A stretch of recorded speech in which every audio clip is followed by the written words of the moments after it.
settle down a little bit and quiet down a bit. Thank you very much. There's still one or two people going to be coming in at the back, but we can settle it down and start paying attention now. And you all know who Emily is. Okay, all right. Thanks very much for that. Okay, one of the great things, traditions that started at IsoEcol a few years ago was this area where we had appreciation talks for those of us in our field who have made career achievements, contributions to our area. I think it's a really great way for us as an IsoEcol family to recognize those amongst us who have made great contributions over their career. Today's no different, and it's a real pleasure for me to spend a few minutes introducing to you my friend and our good colleague, Keith Hobson, and to give you a little bit of a backgrounder before he gives his presentation here. Just a bit of a brief biographical sketch. Keith was born in the UK, moved to Canada as a child, and was, I guess, raised in British Columbia and went to school there. And what most of you don't know is his first degree is in physics. So he has a degree in physics, and following that degree, he spent roughly a decade or so at Simon Fraser University running their carbon-14 lab. So his start into stable isotopes was a little bit later on. Keith is also an avid ornithologist from very early days. And so after 10 years of laboring in a C-14 lab, I think he saw the light and decided to embark on a career in stable isotopes, largely focusing on avian issues. And this sort of culminated with his PhD in 1992, again, a carbon-nitrogen isotope study of seabirds done at the University of Saskatchewan. Finished that up and then started a postdoc at the Freshwater Institute with Ray Hessline. And that brings us to roughly the early 1990s. Now, around that time, the Federal Environment Department in Canada, Environment Canada at the time, was on a hiring binge, hiring new scientists. And it just so happened that I was on the market. My background was in isotope hydrology, isotope geochemistry, and I got a job with Environment Canada, and so did Keith, and we happened to land across the street from each other in a place called Saskatoon in Saskatchewan. Now, for those of you who are not from Canada, loosely translated from Plains Cree, Saskatoon means no one should live here. And Saskatchewan means mosquitoes the size of large birds. Okay, so that gives you a bit of an idea. So there we started. My task was to start a stable isotope lab, and Keith was to start projects related to birds. And so this is kind of the question I posed to you there. So I'd started this laboratory, and it wasn't long before Keith came wandering over to see whether he could get his isotope work done in the laboratory I was developing. And I had spent roughly a year developing hydrogen isotopes, mainly for water. And so, of course, Keith came over, and what was interesting about it is that we instantly clicked. We had a common interest, as I put up here, like what does a hydrologist and an ornithologist have in common? Theoretically, our paths should never have crossed. But Keith kept coming over, and we'd have coffee, and it just clicked. We became fast friends. And then, as often happens when you bring two disparate fields together, some magic happened. So I was working on hydrogen isotopes, Keith was working at birds, and I remember we had this coffee time discussion, this is early 90s, and I'd been working on this Canadian network for isotopes and precipitation. I'd be working on hydrogen, oxygen isotopes, patterns across the country. And I remember saying to Keith, has anyone ever looked at hydrogen isotopes in feathers, and is it possible that they might reflect these patterns that we see in water? So we had no idea. So I said, well, let's look in the literature. So we did. Nothing there. We consulted the experts. Experts said, no way, hydrogen isotopes fractionate like hell. There's no way there's going to be a correlation between water and feathers. And so there we were. There was a lack of information.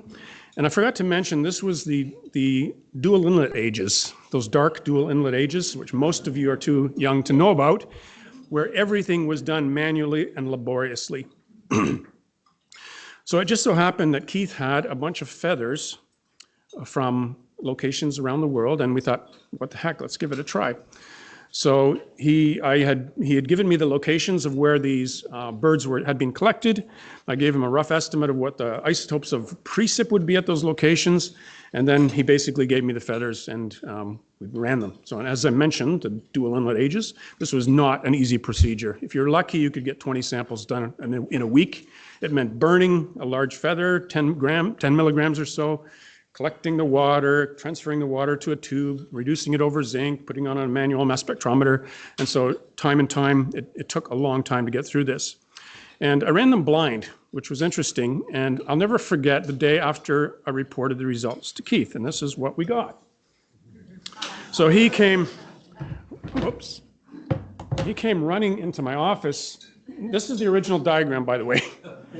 There was a manual version, but it was like an OMG moment. So this was the precipitation that I'd given him, and these were the values of the feathers that he had given me. As you can see, there's an incredible correlation there. And immediately, of course, we recognized the potential of this. And of course, there are two things. Number one, it sort of showed that water drives the hydrogen isotopic composition of the biosphere.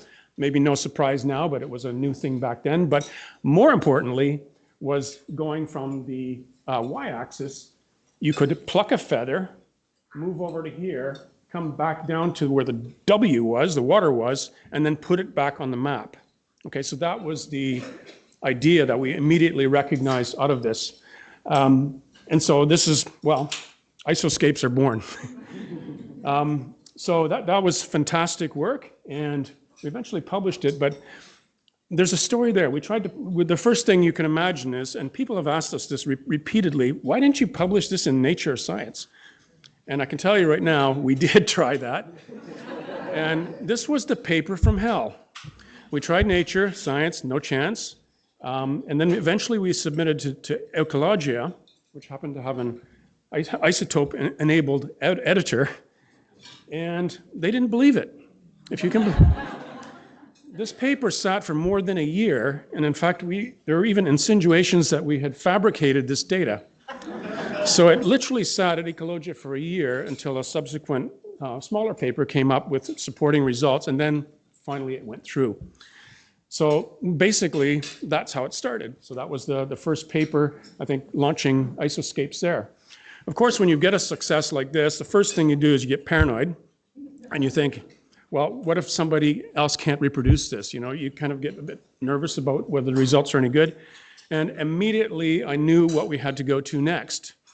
And that was something I'd worked on well, not worked on, but as a child, I was fascinated with monarch butterflies growing up in southern Ontario. And I knew that they had tagged these things for decades and gotten nowhere. And I thought, wow, if we can make this work on birds, why don't we try it on a migratory insect and see if that works on something like that? And that should prove the case and eliminate all the skeptics and doubters out there. So that's what we did. Immediately subsequent to that, we did this now iconic study about monarch butterflies. Basically, we covered the entire breeding range for ground truth calibration, and we covered the entire wintering range in Mexico. And again, it was the same thing. If we could measure the hydrogen isotopes and carbon in this case, and just simply asked the question, if you're captured at one of these colonies, can we put you back on the map? And that's basically what we did, and we showed that about half of the monarch population was originating from the Corn Belt region in the US, and no surprise, trailing off at the edges. So that was the result of that particular study, eventually published in PNAS. Now, coming back to impacts of work like this, fast forward another 20-something years, and the map on the right is from the US Fish and Wildlife Service looking at the priority areas for conservation for the monarch butterfly. Do you think there's a correlation between those? I mean, 20 years earlier, we could have told you this. But again, it's a sort of a testament to when you come up with something new, often it's difficult to get it published. There's a lot of skepticism. It just takes some time for things to root and to seed and to germinate and to become relevant. So yeah, so that's basically where it started. And of course, Keith is now well known for his work on migratory species. I'll get to that in a moment. But that's kind of where this started. So it was kind of born out of a stroke of luck. Two people happened to of different areas, randomly meeting, and yes, developing those things together. So that's been for me, it's been a real highlight of my career to work with Keith in this area. All right, so coming back to Keith, all of you know here, he is a colossus in our field. The stats don't lie here. I just pulled this off Google Scholar actually this morning. I mean, 900 papers. And remember the late start, so this is pretty amazing. And geographically, Keith has worked almost everywhere. North America, South America, the Antarctic, the Arctic, Africa, Asia. He's worked on multiple isotopes: carbon, nitrogen, sulfur, oxygen, N15, mercury, lead, radiocarbon. So he's got this broad palette of isotopes that he's worked with over the years. And then the species, if you look at the list of papers that he's produced over all of these years, everything you can imagine, birds, whales, seals, rats, insects, dragonflies, monarchs. I'm starting to lose track, but and probably most of the avian species that exist. So, you know, again, the breadth of Keith's experience over these years has been incredible. Impact-wise, you know, his work has been cited more than 61,000 times. And this gives him an H index of 121, which is higher than God. Now, I know God created everything and published one well-cited book, but it's not the one publication that kind of boosts your H score, right? So, he's been incredibly successful there, and this is a testament not only to his work, but also a great collaboration network that he's developed over all of these years. Many of you have worked with Keith over these years. Okay, so what I was going to do now is going to read all the titles of his 800 papers. I practiced it last night, and it looked like I'd go over time. I'm sorry. We don't have the time for me to read all those paper titles. But as I was scanning the titles, I realized that Keith's not very original in a lot of his titles are kind of, well, they just describe what's in the paper, right? I mean, nowadays, you know, when you try to get something published, you have to have a zippy title. You know, you want to get the clicks on Twitter or X, whatever it's called now, to get the metrics of your paper up. But Keith never went for that. And so, where was I going with this? Okay, no, I'm going to back up for a little bit. So coming back to impact, I just wanted to do a quick poll here. How many of you have read, cited, or used any of Keith's papers in any way, shape, or form? Show of hands. There you go, Keith. For those of you with your hands down, I will speak with you later. You're uninformed. Just kidding.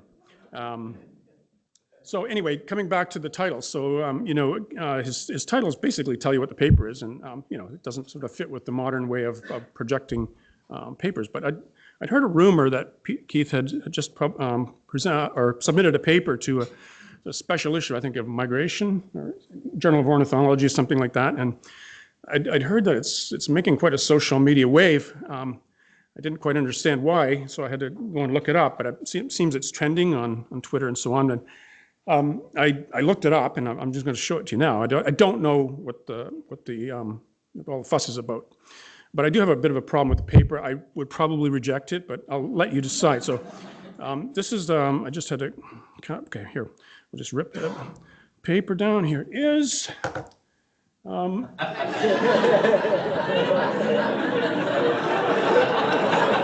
So, I mean,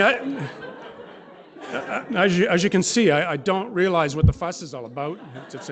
It's just describing the work, you know, that he did. And you know, to be honest, you know, if I was reviewing this thing, it wouldn't pass my my big. It's pretty obvious, you know, if you look at those two great tits on the left, they're shaped like F-15s, and they're going to go at, you know, probably 60 kilometers an hour and cover quite a distance. And then you look at the boots on those two boobies there, and with those frickin' galoshes on, I mean, I give them like 2 kilometers and they'll just topple over, right? And then there was this weird metric on the altimetric score there. It's kind of male bias to reading this paper. I don't quite understand this. Anyway, good luck, Keith. I don't know whether you'll get this published. If I happen to review it, might be a thumbs down. All right. The other thing with Keith is he wasn't so much a lab guy, but he would hover around the lab, try not to break things too much, and occasionally he'd show up with some strange stuff. I mean, just 2 quick recollections. The worst one was seal gut contents. I mean, come on, Keith. The lab staff were vomiting for roughly a week or so with the smell and the stench of those particular samples. And the second one that comes to mind was when we were developing the keratin standards. Many of you have used those. There is this caribou hoof and kudu horn standard. At the time we were trying to develop this, so we were thinking, where could we get stuff? And we needed something from sub-Saharan Africa. This was the kudu horn, and then probably something in the high Arctic. This would be the caribou hoof type material. And Keith says, I'm on it. I'll get this for you. So a few weeks or months later in the post come these 2 giant horns. There's one still in Keith's office, the one we ground up, and that's the KAHS standard available from the USGS. And then the caribou standard. I get a call from the warehouse. There's a box of samples here for you from the Arctic somewhere, and I open the box, and there's a box of bloody caribou feet, frozen. I'm thinking to myself, I mean, didn't they consult with the horse people? There's got to be industrial-sized, toe clippers. They could have, done it, but feet? A box full of feet?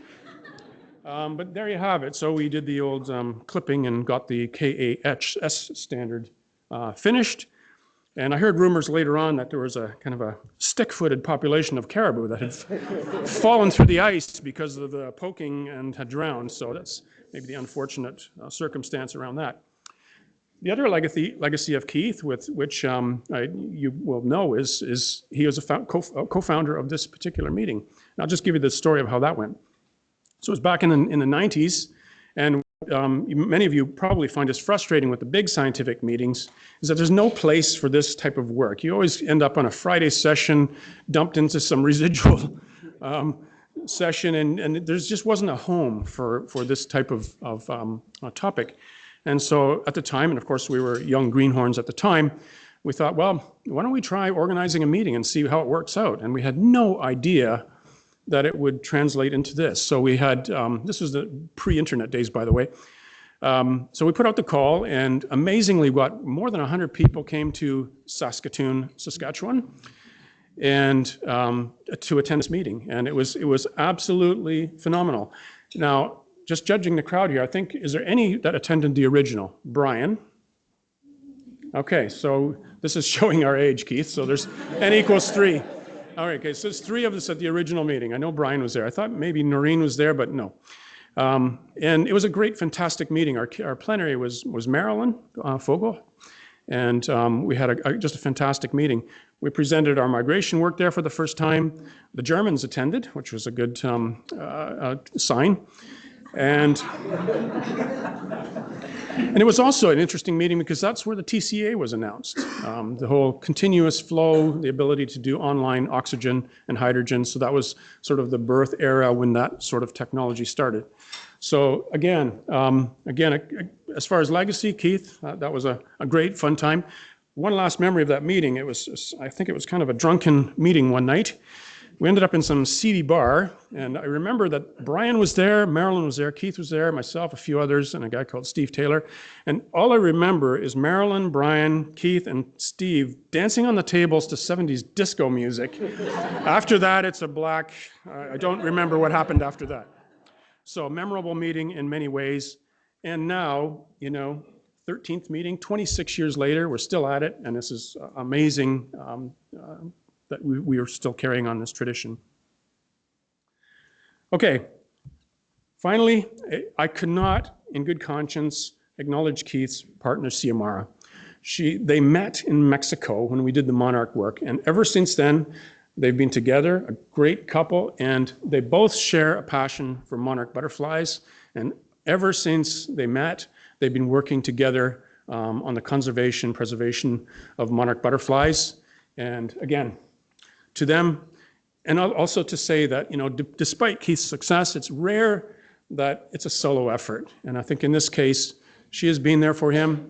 Us as a community have been his friends, his colleagues, and I think he would quickly acknowledge that his achievements are you know, part of a collaboration with a wide network of people. So I think I'm just going to leave it there. Yes. So I'm going to turn it over to Keith now, and I just on behalf of the IsoEcol community here, we thank you for your tireless efforts over the years and for being such a leader in this field. And again, from us to you, we thank you, and I'll turn it over to you now to shed more wisdom.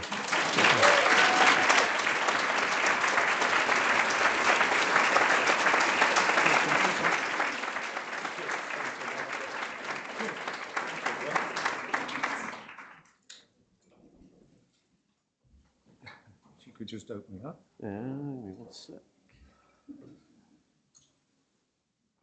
Well, thanks for sharing your lunch break on this, and I'll indulge you just a little bit further. We may just go a little bit over, and I'll explain that in a second. I thought I had, you know, the goalposts have been moving in the last few days, and it's gone from everything from 10 minutes to half an hour.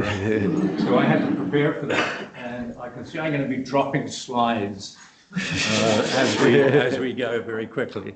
But it goes without saying, great thanks to Len, a great colleague of mine, and to many of you here, obviously, who I've worked with for years, and to Brian Hayden and company for inviting me here to do this. This is a great honor, and it's hard to believe. Although I do remember dancing on tables, it's a great honor to acknowledge that it's been 28 years since that happened. It's just, you know, gone like a flash, obviously. So that about the IsoEcol. Now, IsoEcol in those days, people originally said to us, some of things Len left out, they said to us, well, why would you have a meeting about a technique? And, you know, and actually it was a good question. It was hard to answer. And they said, you know, isotopes are like temperature. If you take temperature measurements, it's a number. So why would you have a conference on that? And knowing also that it was a multidisciplinary area, how could this be successful? Well, it obviously has been, and the rest is history. And there's some reasons for that, I think, as well. And I'm just going to give you some take-home messages before I get into anything, because we may not get very far. Maybe they'll wheel me out as the mortal coil unravels. But animal ecologists, and this is what I'm going to focus on for me. That's what I am. Animal ecologists were way behind other stable isotope users until the 1980s. And you could argue with me a little bit. Brian was doing some good work in the 70s, and De Niro and Epstein were doing some stuff. And we're starting to percolate that you could apply some of these techniques to animals. But the paleoecologists were way ahead of us.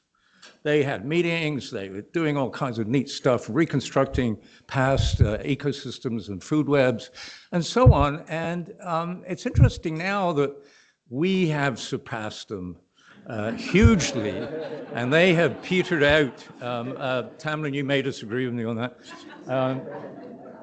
So all this has changed. Now, the field, and I'm so happy that Seth gave that talk this morning, because he's taken the responsibility off my shoulders, because he's given you the perfect, you know, synopsis of this field.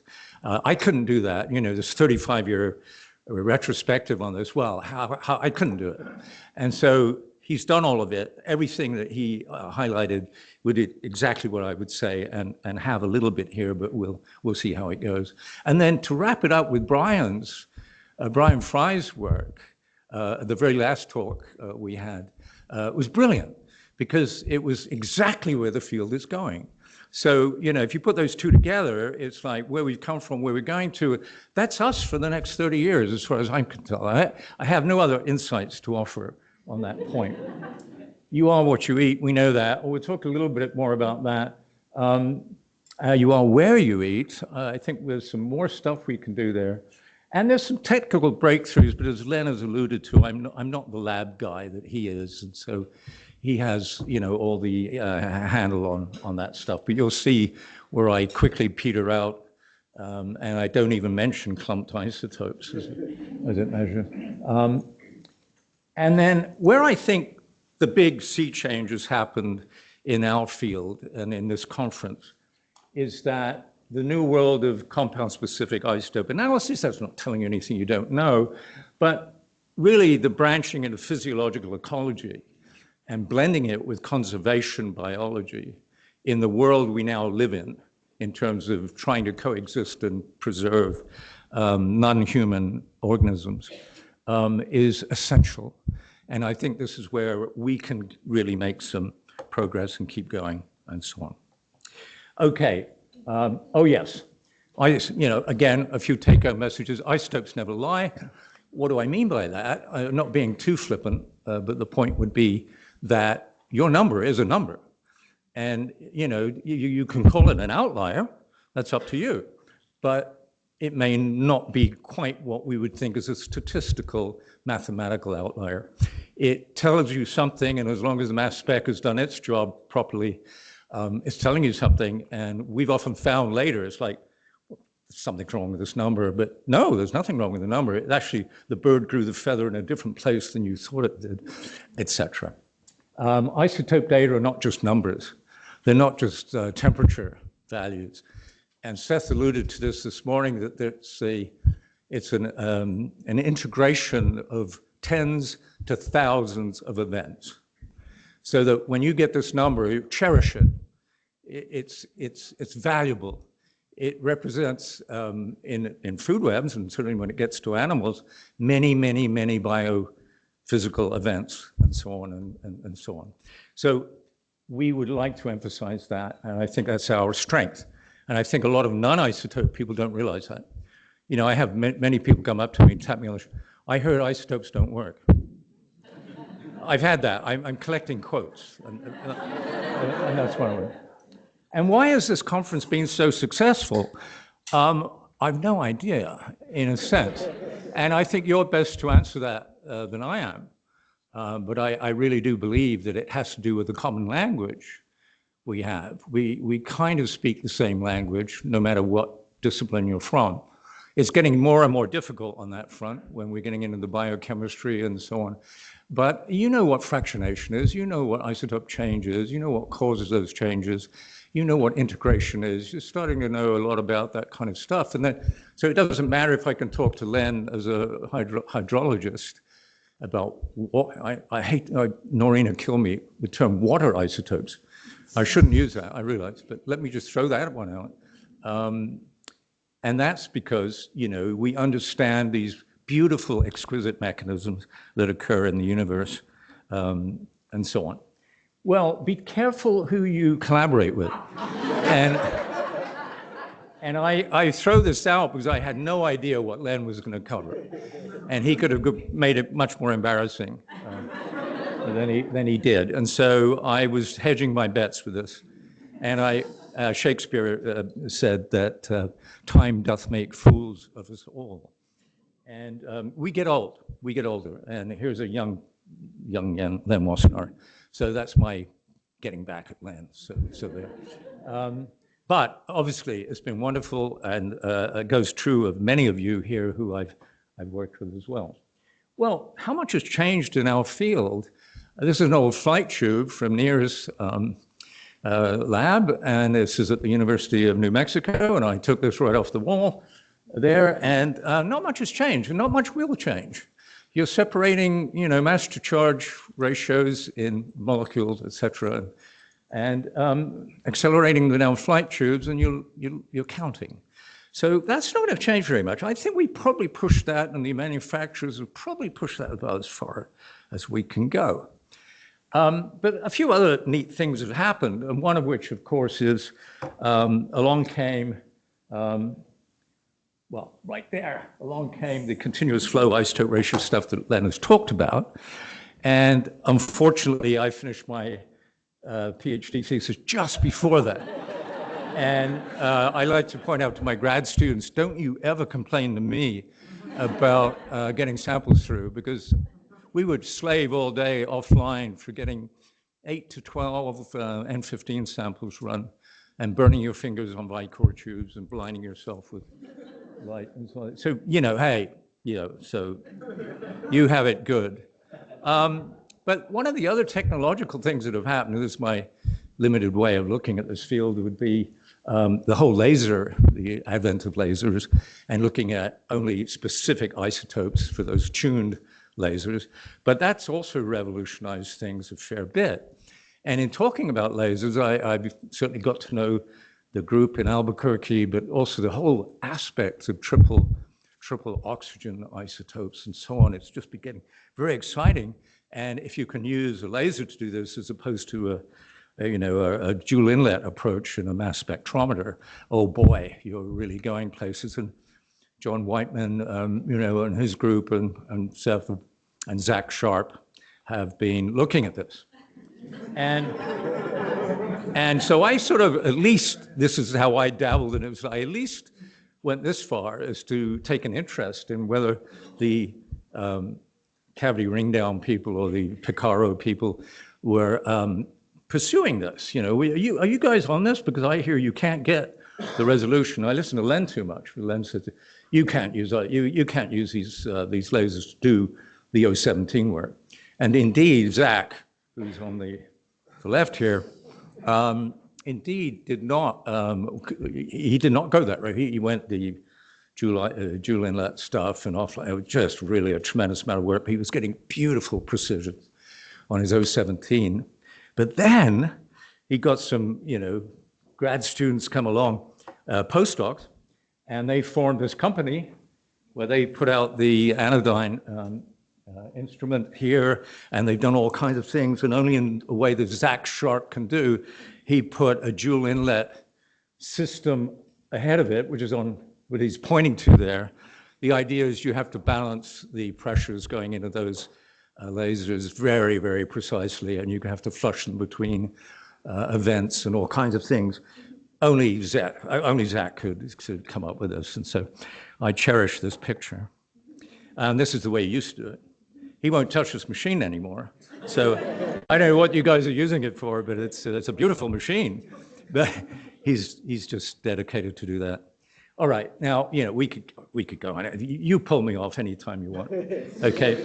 But in the real beginning, and Len made some acknowledgement to the celestial, hierarchical, supernatural. In the real beginning, there was only hydrogen, as you know, and it was through these beautiful cosmological processes that we can explain every isotope out there. And you can come up with this. And I find this exquisite. So you can start off with hydrogen, you can explain every other element in the universe, as well as their stable isotopes, as you can see here. But in my real beginning started in this field in the 80s. And in the 80s, biologists were really possessed by concepts of community ecology, competition, overlap, and all kinds of things. And the only tools we had really available to us at that time was stomach content analyses, killing a bunch of animals, taking their gut tracts out, looking at them, doing all this kind of thing. And I found myself very interested. Oh, and the other thing they would do would be to construct these food web diagrams and these theoretical diagrams. And I said, how do you come up with that diagram? Well, they just draw lines between every possible combination. And you thought, there's something wrong here. And those were the days when I had a great interest in the high Arctic and its seabird communities. And so my PhD was going up there and doing this kind of work. And this was the days where we only knew N15 went from whatever lab chow you feed to your white lab rats up to the white lab rat, De Niro and Epstein and so on. And I know Brian did some work on shrimp and so on, but that's as far as we'd gotten. We didn't really know you could go much further in the food web. But yes, indeed, we went up there and we went from phytoplankton up to polar bears. And our Inuit friends were providing us with all kinds of bits and pieces of sea mammals and fish and seabirds and everything else. And so that formed the basis of looking at M15 and its total, those are total ranges of the data. And we got this, what I thought was a 5 trophic level system. If you divide up that 5 trophic levels over that range, you get a 3.8 part per mil enrichment factors. We know that's not accurate at every given point, and the rest is history. But that's where we were at. And let's do that. And then, of course, birds, which what I was looking at with these groups of birds, I was really interested in how they were ecologically separating. In order to have done that, we'd have to shoot a lot of birds, go through their stomachs for many, many years. And that wasn't really on, was it? And so you run them through the mass spec. And again, from phytoplankton up to polar bears, the first thing we discovered was this 2-part food web in a very first biplot. So I'm not embarrassed to show this because people were not doing this in those days. And we get a benthic and a pelagic food web. It's like, where's this coming from? And then we now know that this occurs in nature in freshwater as well as marine systems and so on, and boundary layers and so on. We can get into that. It's really a beautiful phenomenon. But if you look at the seabird community I just showed you, and I won't go into this in much more detail, dovekies, common eiders, black guillemots, glaucous gull being the polar bear of this seabird world, and thick-billed murres, black-legged kittiwakes, and thurmoths, they just separated out beautifully in these biplots, like isotopes biplots. And we could then describe them trophically, but also in terms of their inshore versus offshore feeding. And so you imagine at the time, this is a massive breakthrough, because you could go into a system blind, measure a bunch of things, and come out with a huge amount of information, predictive information, that you couldn't have gotten anywhere else. So it was fun. You also look at different tissue types.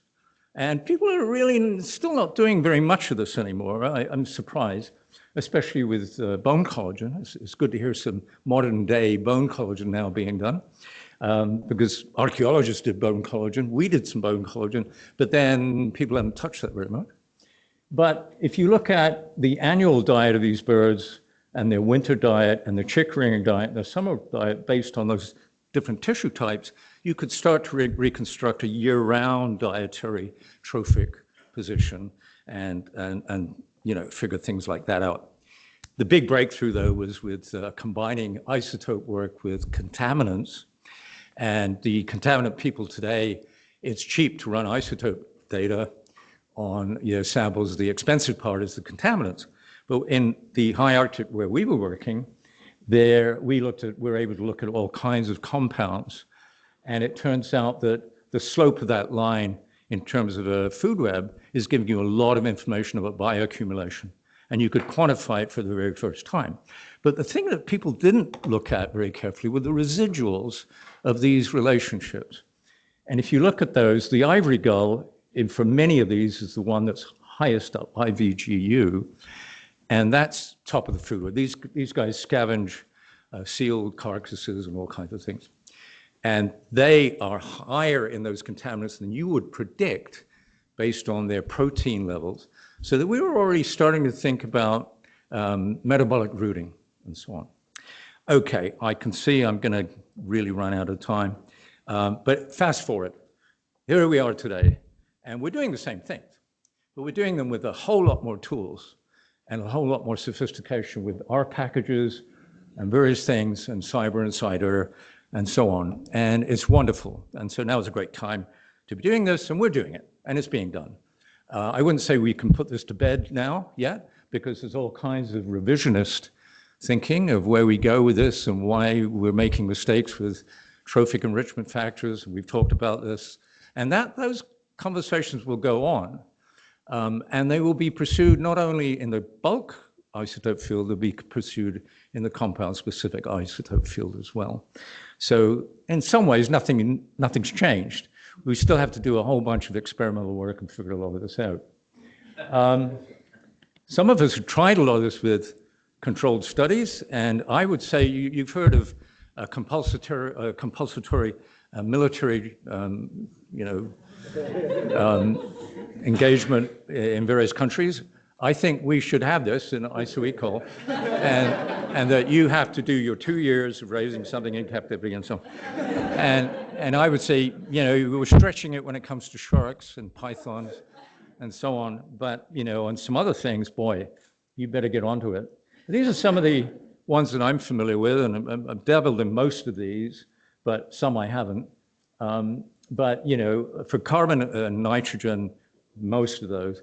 Hydrogen, oxygen, no, very few.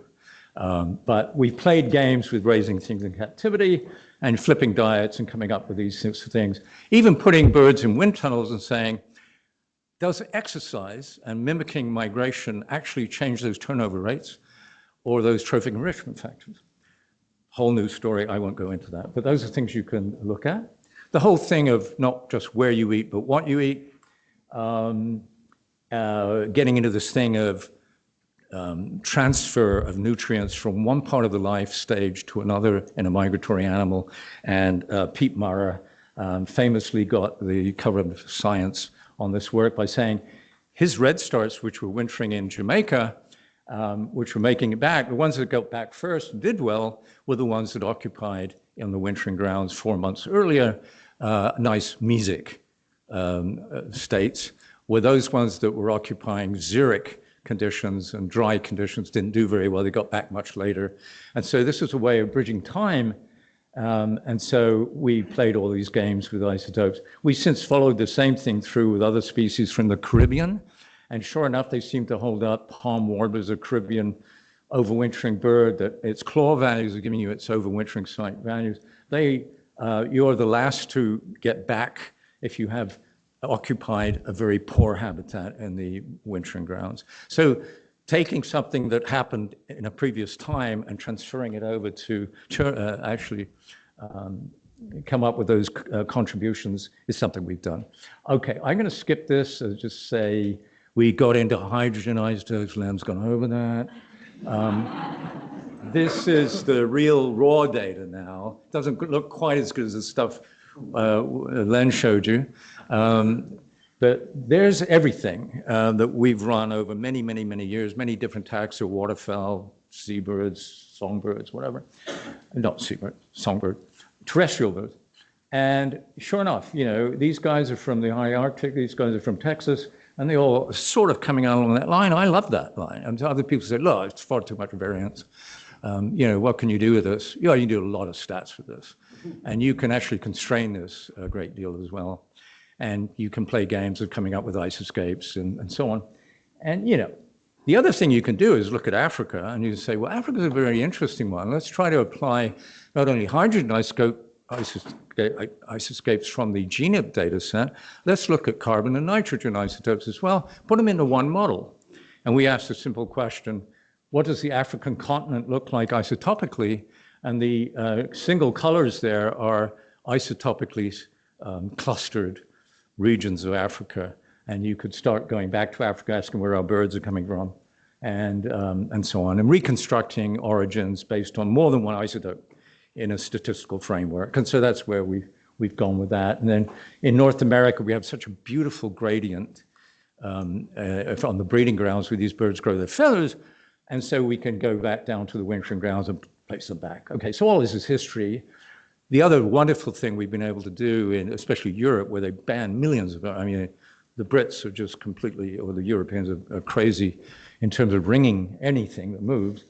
And they are able to construct these lovely circular probability distributions where you can use a Bayesian prior to constrain origins. Is that cheating? Maybe. The point is you can use available information to constrain your probability of assignment surface. And we can now go from the left, where you're not constraining it, to the right, where you are constraining it through a site in northern Italy, where we worked and so on. All right. Okay, you read the books. Okay. Okay. This has had all kinds of spin-off effects. The trade, forensic trade in wildlife parks, wildlife management. We know where these birds, which flyways they're using. We don't know where the young are being produced, which are being shot by good old boys down in Louisiana, for example. There's a thing called the wing bee in North America where duck hunters shoot birds every year and they put wings in envelopes. They send them to the U.S. Fish and Wildlife Service, and they have this beautiful collection of wings every year. And we can tell where the hunter kill was coming from and being produced because they age them, sex them, speciate them. And they do this every year, but they don't keep them for isotopes. So we have to run down and grab the feathers and say, and work with them. But we're saying to them, you should be using this as a management tool. And they are. And then avian influenza virus and zoonotic diseases and so on. It's all having an isotope origin as well as monitoring sites and so on. Well, let me just get into some of the more interesting stuff. How am I? All right, I'll tell you what, I'll skip this. I'll skip this, but this is a neat story to do with shorebirds migrating, feeding on biofilm. How much biofilm are they feeding on? And, you know, they slurp up biofilm. So they're perfect herbivores, the Western sandpiper. And they're slurping this up. And they do in the Bay of Fundy, a different species does this. And so we try to quantify this. And it turns out that Tomohiro Kuwai just went out and took these, all right, he went out and took droppings and just ran the droppings. And I said, well, if you're trying to, you know, you've got to start thinking about metabolic rooting and what's biofilm made of. And biofilm is made up of all kinds of goodies and so on. So we've approached this from a viewpoint of metabolic rooting. And this is not compound-specific stuff. This is just getting at bulk things, but using more than one tissue type. The big one for us was using breast CO2 in wild birds.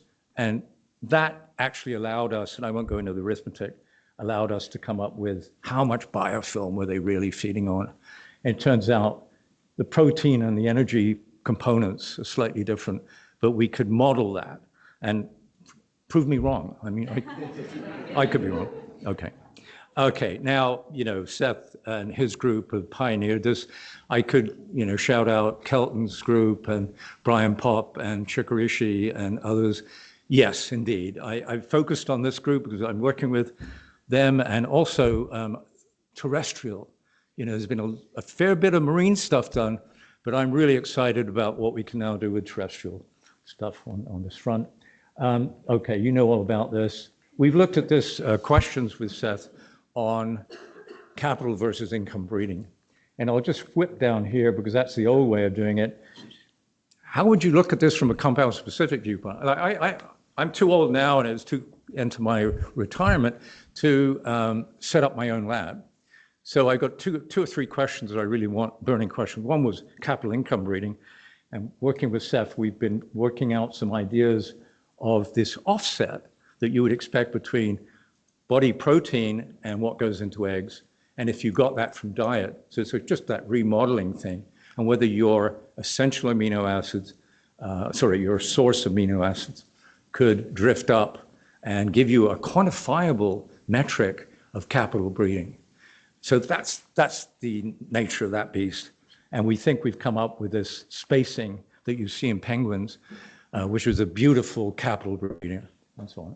Okay, I'll keep going, and I'll just simply say that Len glossed over this, but this is how we got that base map. We got this base map from young people raising monarch butterflies in their backyards all over the range and coming up with a base map for the very year we went down to Mexico to look at this stuff.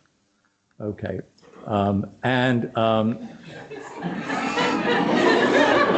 my last slide. If you look at the fats that monarch butterflies are getting, they're getting their essential fatty acids where? From milkweed. They get it at the larval stage as a caterpillar. They put that into the adult phase. They never get any more lipid. They can't manufacture that lipid.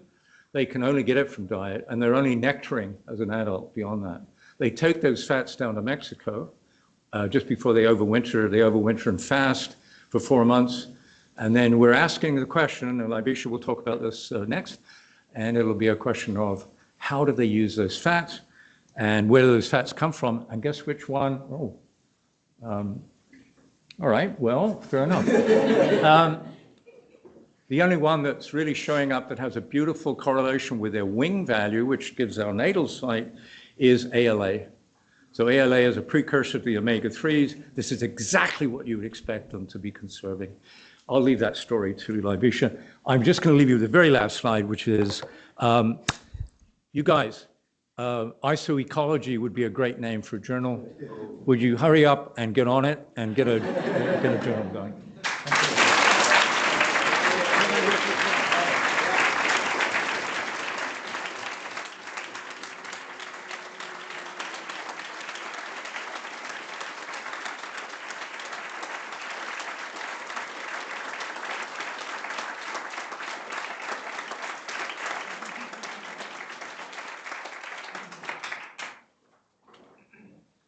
Okay, I was going to keep this quick, but I'm going to keep it even quicker.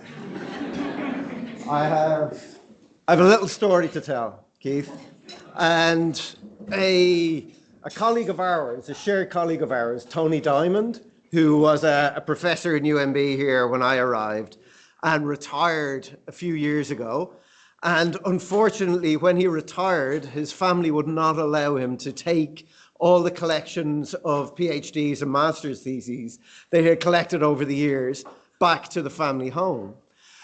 Which meant that one evening, I finished teaching a lab, and I took a wander through the corridors back to my office, and I saw outside an office a big collection of theses. And being the academically minded person that I am, I went and had a look.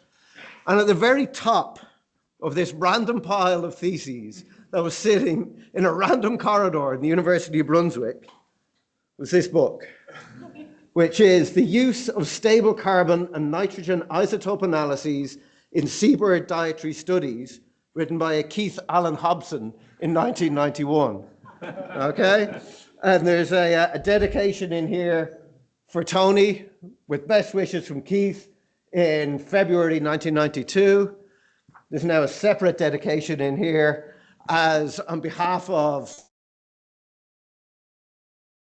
isotope ecologists. I gratefully return this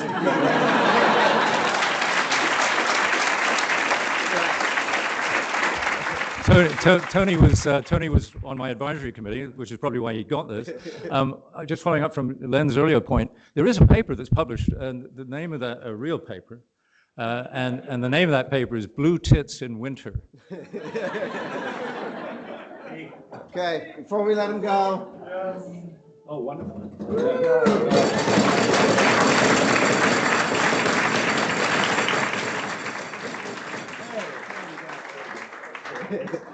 Thank you, Alan.